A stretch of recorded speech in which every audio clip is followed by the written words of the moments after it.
మొత్తానికి ఉమ్మడి రాష్ట్రంలో తెలంగాణ రాష్ట్రం వచ్చిన తర్వాత ప్రాణహిత చేవెళ్ల ప్రాజెక్టు మీద 11,700 కోట్ల రూపాయలు ఖర్చు పెట్టిన తర్వాత చంద్రశేఖరరావు గారి మదిలో దీనివల్ల తనకి ఎలాంటి ప్రయోజనం లేదు, ఆర్థిక రాజకీయ ప్రయోజనం లేదు కాబట్టి ప్రాజెక్టుల రీడిజైనింగ్ పేరు మీద ఈ అంకానికి, ఈ అవినీతికి, ఈ ఆలోచనకు తెరలేపిండు.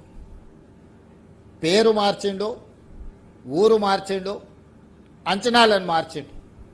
దాంతో గత ఆనవాళ్లను లేకుండా చేయడం ద్వారా ప్రాణహిత చేవెళ్ల పేరును కాళేశ్వరం ప్రాజెక్టుగా మార్చి, తుమ్మిడిహెట్టి దగ్గర కట్టాల్సిన ప్రాజెక్టును మేడిగడ్డకు, అన్నారంకు, సుందిళ్లకు మార్చి 38,000 కోట్ల రూపాయలు ఉన్న అంచనాను 1,50,000 కోట్లకు దాదాపుగా పెంచడం జరిగింది. తద్వారా రాజకీయ ప్రయోజనం, ఆర్థిక ప్రయోజనం, తనకు తాను ప్రచారం కల్పించుకోవడానికి అవసరమైన అన్ని రకాల తప్పిదాలు చేయడం. దాంతో 2016లో మొదలుపెట్టిన మేడిగడ్డ ప్రాజెక్టు 2019లో పూర్తి చేసినామని ప్రారంభించడం జరిగింది.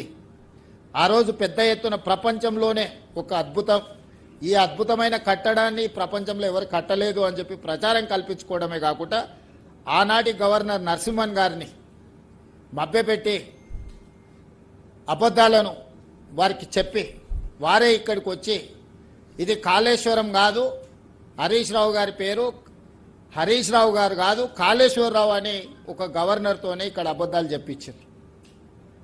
ఆనాడు జరిగిన పనులను అన్నిటిని చూసి ఇది అద్భుతమైన కట్టడం అనే ఒక భ్రమలు కల్పించే ప్రయత్నం చేసి 2018-19 ఎన్నికల సందర్భంగా రాజకీయ ప్రయోజనం పొందిండ్రు.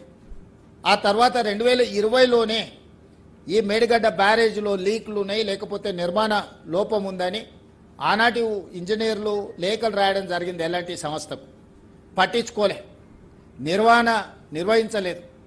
చివరికి 2023 అక్టోబర్, నవంబర్లో పూర్తిగా కుప్పగూలిపోయింది మేడిగడ్డ. ఆ తెల్లారే వెళ్ళి ఇక్కడ ఇంజనీర్ పోలీస్ స్టేషన్లో కంప్లైంట్ కూడా చేయడం జరిగింది. అన్ని దాచిపెట్టి 2023 ఎన్నికల్లో